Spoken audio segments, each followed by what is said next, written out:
On en parle avec mon invité Jacques Nézy. Il est politologue à l'Université des Antilles, chercheur associé au Centre des recherches sur le pouvoir locaux dans la Caraïbe, également éditorialiste sur la fréquence Paris Pluriel. Bonsoir, merci d'être avec nous. Ça fait 2 mois que des manifestants demandent la démission du président Jovenel Moïse. Pourquoi ?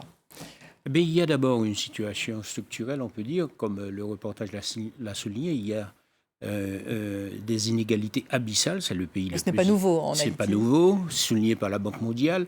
Et puis il y a un niveau de pauvreté assez effroyable. Et d'ailleurs, le président n'a, faute de moyens, ou n'a pas eu une politique efficace pour réduire cette pauvreté. Et puis il y a eu la corruption. Et puis à ajouter aussi, il y a, on peut dire, une appropriation de la démocratie comme le lieu d'expression privilégié de la contestation. C'est-à-dire qu'en armes, les populations utilisent cette démocratie pour revendiquer, pour aspirer à un changement de leurs conditions de vie. En tout cas, il y a des violences. J'ai vu que 42 personnes sont mortes depuis la mi-septembre. Que se passe-t-il en fait ? Ce sont les forces de l'ordre qui tirent dessus ? Bon, il y a une situation intenable créée par des groupes armés, des groupuscules. On ne sait pas ils sont à la solde de qui. Certains disent qu'ils sont à la solde du président de la République, d'autres de l'opposition. On ne sait pas trop, mais ce qu'il en est, en tout cas, on voit bien dans ce reportage qu'il y a eu des funérailles qui ont été chantées dernièrement. L'opposition parle de 155 victimes.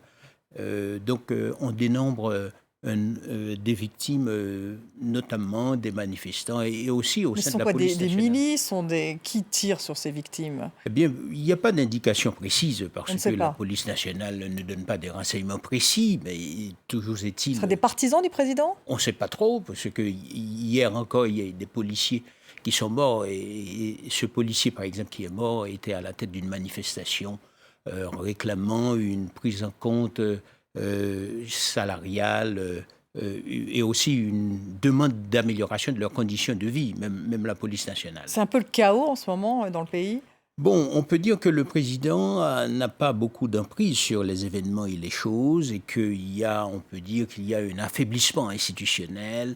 La police nationale a du mal à répondre, puisqu'elle est aussi mise à contribution depuis tantôt plus de 4 à 5 mois. Et puis il y a aussi les appareils institutionnels qui sont défaillants. La justice n'arrive pas à ouvrir ces portes, puisqu'il y a beaucoup de juges qui sont en grève.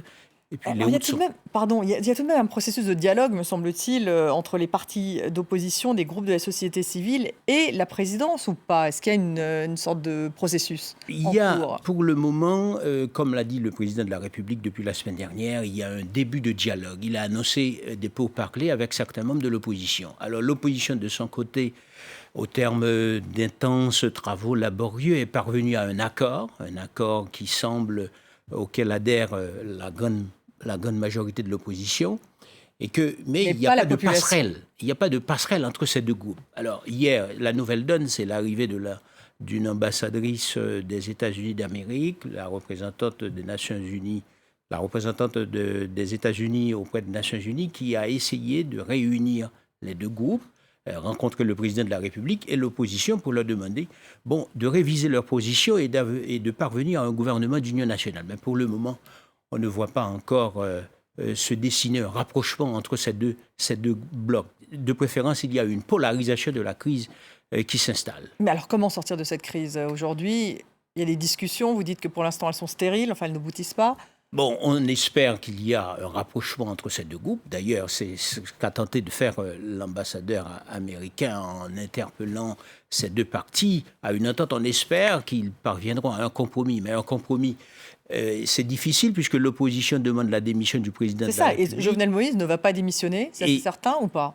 bon, on ne sait pas, parce que pour le moment, il maintient le dialogue, mais ce dialogue ne fait pas recette puisque l'opposition n'y croit pas.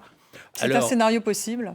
quel scénario? Première Qui hypothèse, quitte ce serait le une pouvoir. cohabitation avec une partie de l'opposition, peut-être la partie la plus modérée, ou tout au moins la deuxième hypothèse, ce serait peut-être le président de la République serait amené peut-être à écourter son mandat ou organiser des élections anticipées. Mais pour le moment, ni l'une ni l'autre de ces hypothèses ne paraît plausible pour le moment.